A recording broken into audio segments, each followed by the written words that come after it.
itu sudah dari sebulan yang lalu. Dia bahkan menuliskan rencananya itu dengan cara menggambarkan sketsa ke dalam sebuah kertas. Lalu sketsa tersebut dengan detail digambarkan semacam ya bentuk ruang kelas sekolahnya dia. Di kertas itu juga dengan jelas sketsnya itu ya mengarah kepada aksi untuk melakukan Yo geng, tekan tombol subscribe geng. Hey yo, what's good? Welcome back to Kamar Jerry.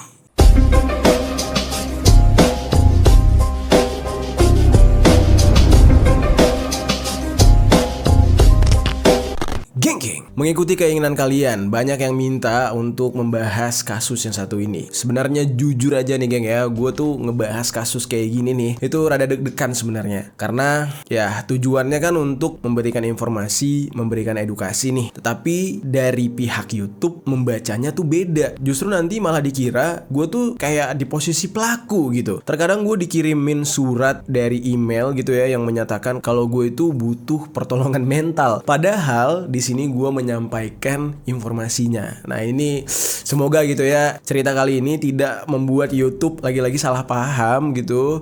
Karena memang ya YouTube tuh sensitif banget. Jadi kita bakal ngebahas tentang kasus yang sangat heboh di Serbia. Seorang remaja yang berumur 13 tahun, dia ngedor secara massal. Sorry gue rubah kata-katanya. Dia ngedor-dor secara massal hingga mewafatkan 9 orang serta 7 orang lainnya itu mengalami luka-luka. Kalau kalian cari di konten-konten gue sebelumnya, di kolom komentar banyak banget yang komen, "Bang, bahas tentang Kosta Serbia atau bocah yang ngedor teman-temannya asal Serbia." Nah, inilah kisahnya bakal kita bahas sekarang. Kisah dari Kosta Kecmanovic. Langsung aja kita bahas di Permisi, peristiwa misteri dari berbagai sisi.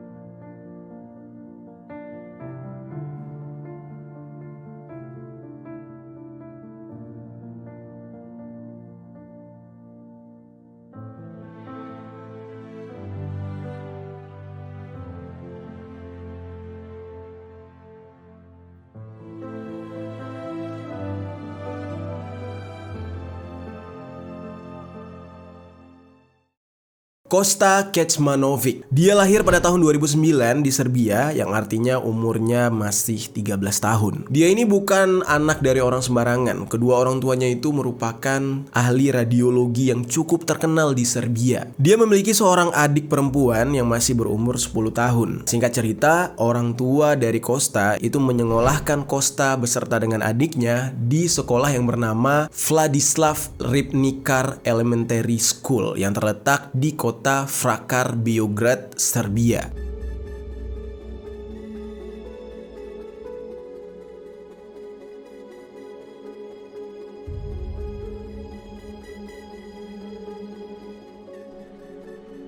Sekolah ini merupakan sekolah elit dan cukup terkenal gitu ya di kota Frakar, Serbia. Dan kota Frakar sendiri adalah kawasan orang-orang elit yang ada di Serbia. Ya kalau di Indonesia kayak di Pondok Indah, kayak di Kemang, kayak di Pik gitu. Pokoknya memang yang tinggal di sana itu adalah anak-anak sultan lah. Berdasarkan informasi yang didapat, Kosta ini itu merupakan anak yang dibesarkan atau dididik oleh orang tuanya dengan sangat baik. Dia orangnya kalem, terus juga cukup sopan. Sama seperti kedua orang tuanya, Kosta ini di sekolah merupakan siswa yang pintar dan juga berprestasi. Jadi tidak heran sering mendapatkan juara di setiap perlombaan yang ada di sekolahnya, serta nilai mata pelajarannya cukup tinggi di atas rata-rata siswa yang lain.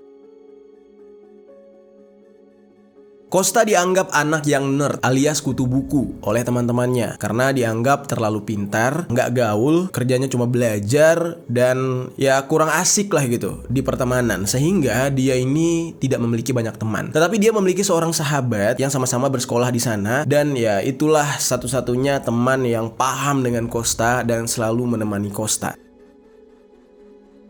Tidak ada yang aneh dengan kehidupan Costa, hanya saja dia sedikit berbeda dari anak-anak yang lain karena kepintarannya. Lalu dia bersama sahabatnya ini sering sekali menghabiskan waktu bersama-sama main video game dan juga main sepak bola.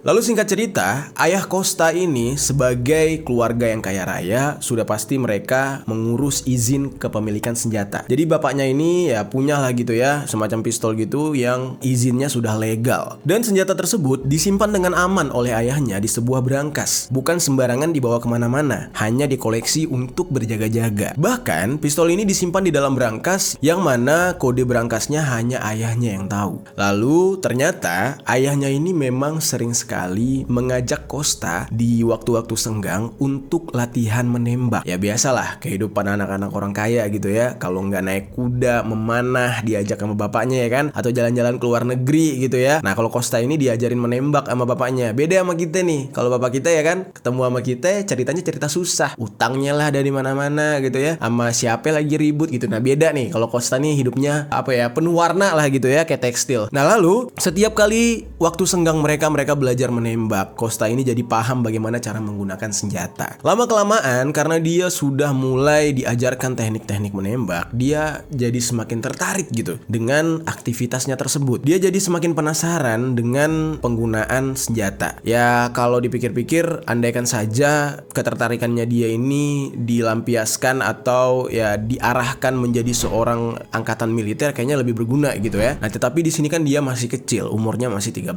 tahun. Akhirnya, lama-kelamaan ayahnya ini merasa nyaman nih dengan anaknya si Costa ini, karena dianggap ini anak emasnya dia lah gitu, anak kesayangannya, karena anaknya ini memiliki kesamaan dengan sang ayah, yaitu hobi menembak, dan juga ayahnya berpikir ya anaknya ini adalah copy pastenya dia gitu. Di saat itu, entah apa yang ada di pikiran ayahnya, tiba-tiba ayahnya malah memberikan kode sandi brankas, yang dimana di dalam brankas tersebut ada senjata api. Tujuan ayahnya mungkin di saat itu memberikan kepada anaknya ini ya atas dasar kepercayaan, dan juga mungkin ayahnya itu pengen nunjukin ke anaknya kalau ayah juga punya loh koleksi di rumah gitu. Tanpa dia pikir panjang kalau nantinya hal ini akan berdampak sangat buruk ketika Costa mengetahui dia mempunyai power lebih. Dia mempunyai sebuah alat yang disimpan oleh ayahnya, yang mana alat ini akan bisa menyakiti orang lain. Sekarang kita masuk ke dalam kronologi kejadian.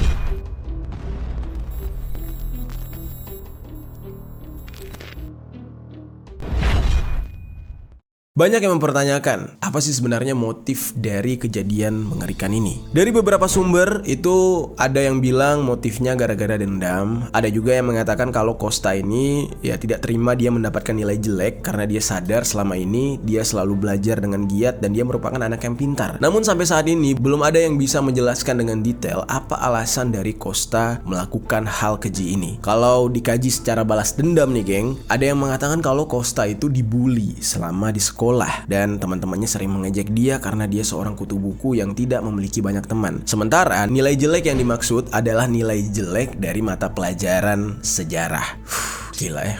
Kalau memang dua hal ini pemicunya, ini patut dipertanyakan sih. Emang dia sekecewa apa gitu ya terhadap bulian teman-temannya atau terhadap nilai dia yang jelek tadi. Namun, sebuah fakta yang mengejutkan dijelaskan oleh kepala kepolisian Biograd yang bernama Veselin Milik. Jadi Veselin Milik ini menjelaskan kalau ternyata Costa ini sudah menyusun rencana untuk ngedor teman-temannya itu sudah dari sebulan yang lalu. Dia bahkan menuliskan rencananya itu dengan cara menggambar sketsa ke dalam sebuah kertas. Lalu sketsa tersebut dengan detail digambarkan semacam ya bentuk ruang kelas sekolahnya dia. Di kertas itu juga dengan jelas sketsnya itu ya mengarah kepada aksi untuk melakukan dor-doran, anjir dor-doran. Ya pokoknya gitu dah, eksekusi gitu ya. Karena terinspirasi dari sebuah video game atau film horor.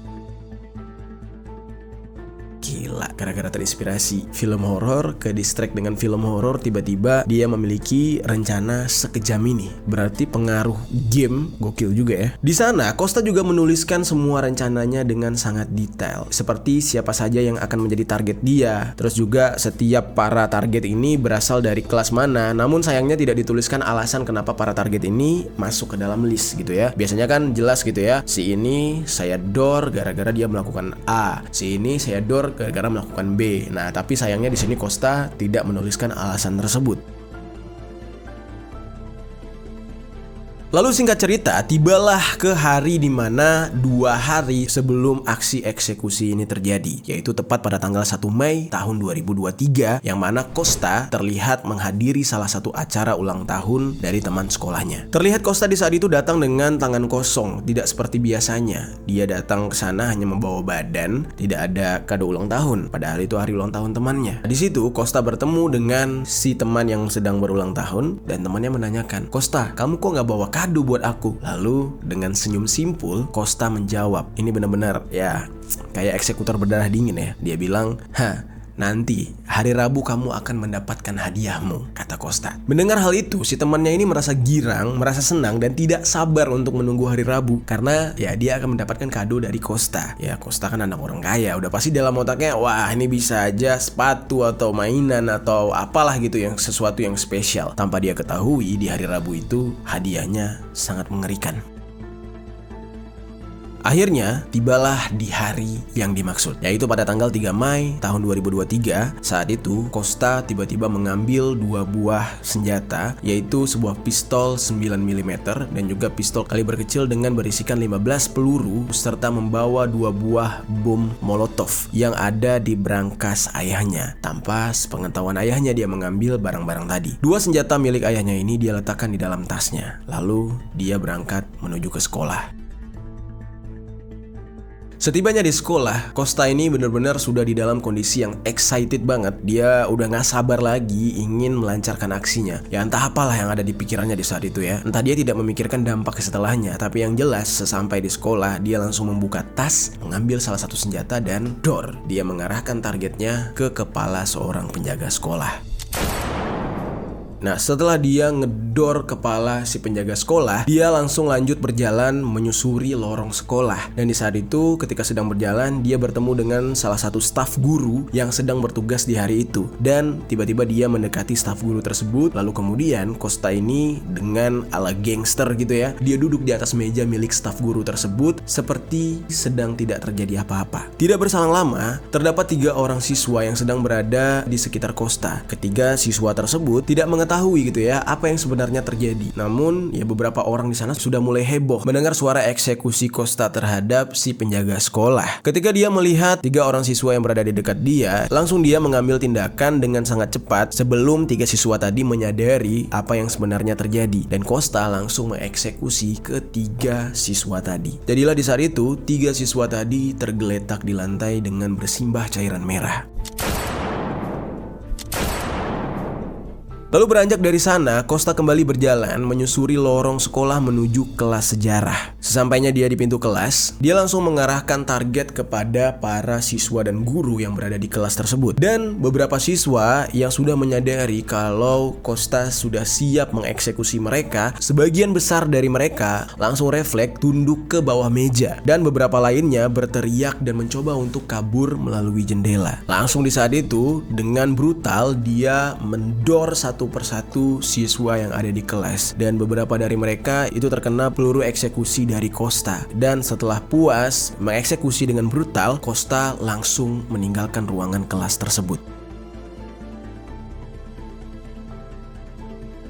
Nah, setelah itu dia baru menuju ke halaman sekolah. Nah, saat dia berjalan menuju ke halaman sekolah, dia mengisi ulang magazin, mengisi ulang peluru. Dan ternyata setelah sampai di halaman sekolah, tiba-tiba dia menelpon pihak kepolisian setempat dan dia langsung mengakui semua aksi kejahatan yang dia lakukan. Dan ini benar-benar aneh sekali, geng. Dan ketika dia menelpon polisi, dia mengatakan, "Aku adalah seorang psikopat yang butuh ketenangan," katanya. Dan beberapa dari saksi yang melihat posisi Costa, itu sebenarnya Costa ini moodnya berubah-ubah. Setelah dia melakukan eksekusi yang brutal itu, sesekali dia terlihat kayak senang. Tapi ketika dia menelpon polisi, dia itu terlihat seperti sedang panik, seperti ketakutan gitu ya. Ada yang mengatakan kalau memang sebenarnya dia ini sudah ketakutan, makanya dia menelpon polisi untuk mencari perlindungan. Nah, lalu bagaimana dengan para siswa dan juga guru-guru? Sebagian dari mereka yang selamat itu berhasil kabur melalui pintu belakang sekolah dan mereka langsung berteriak mencari pertolongan. Dan di saat itu, pihak kepolisian langsung menuju ke TKP untuk melakukan evakuasi serta penangkapan terhadap Costa.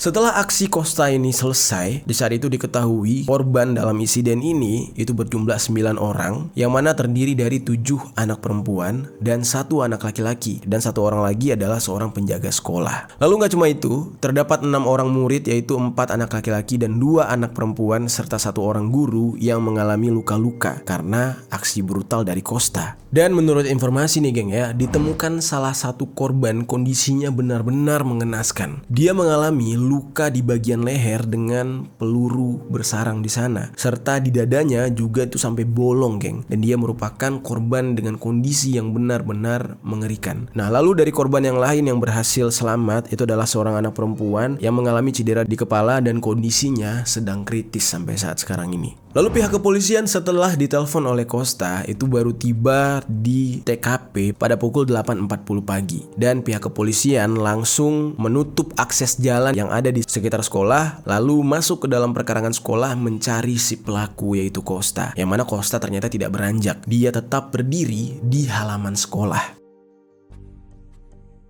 Ketika ditangkap, Kosta sama sekali tidak melakukan perlawanan dan akhirnya dia dibawa keluar dari sekolah tersebut. Lalu polisi menutup kepalanya dengan jaket dan langsung memborgol kedua tangan Kosta. Setelah diborgol, barulah Kosta digiring keluar sekolah dan dimasukkan ke dalam sebuah mobil yang sudah diparkirkan di pinggir jalan. Dan Kosta pun ditangkap dan dibawa ke kantor polisi. Di sini ada hal yang benar-benar miris banget. Entah Kosta ini sudah memperhitungkan semuanya karena dia ini anak yang pintar, entah ini hanya kebetulan. Nah, jadi Kosta ini hukuman yang akan dihadapi tidak terlalu berat karena menurut peraturan di Serbia, seorang anak yang umurnya masih di bawah 14 tahun, bisa pas banget ya, Kosta tuh 13 tahun loh, satu tingkat lagi hukumannya udah berbeda, tapi dia mungkin sadar banget ya, umur 13 tahun di bawah 14, dia tidak akan mendapatkan hukuman yang begitu berat. Namun yang sangat berdampak adalah kedua orang tua Kosta, yang mana kedua orang tuanya ini diamankan oleh pihak kepolisian atas aksi anaknya. Jadi mirip Mario Dandi sama ini ya, anak polisi AKBP Ashiruddin Hasibuan gitu ya. Anaknya yang bikin ulah, bapaknya atau kedua orang tuanya yang diangkut. Ayah dari Kosta itu ditahan selama 48 jam karena diduga telah melakukan tindak pidana pelanggaran serius terhadap keamanan umum. Sedangkan Kosta sendiri itu dimasukkan ke dalam fasilitas kejiwaan untuk dilakukan pemantauan dan juga pengobatan. Ya istilahnya itu kayak direhabilitasi. Atas kejadian itu, banyak sekali orang yang benar-benar merasa geram. Walaupun Kosta masih di bawah umur, tetapi tindakan yang dia lakukan ini bukan tindakan yang bisa dianggap sepele. Dia menghilangkan nyawa orang lain. Sampai saat ini ya masih belum ada yang mengetahui alasan Kosta melakukan hal tersebut. Benarkah dia korban bully? Benarkah dia kecewa dengan nilainya? Nggak ada yang tahu. Tetapi menurut pengakuan dia memiliki kepribadian yang ya itu tadi, psikopat. Ini agak aneh sih ya, pengakuan psikopatnya itu langsung dari pelaku alias orang yang mengalami. Harusnya ini ya diidentifikasi atau dinyatakan oleh seorang psikolog gitu kan. Nah tetapi di dalam kondisi ini entah apa gitu yang ada di pikiran Kosta sehingga dia mengakui kalau dia psikopat karena dia membutuhkan ketenangan. Nah, dibalik semuanya kita tidak tahu ya bagaimana orang tuanya mendidik dia. Apakah mungkin dia bosan hidup kaya? Apakah mungkin orang tuanya suka marah-marah sama dia sehingga mempunyai mental psikopat kayak gini? Oke, untuk perkembangan kasus Kosta nanti kita lihat ke depannya. Jika sudah ada berita baru, nanti kita bahas lagi.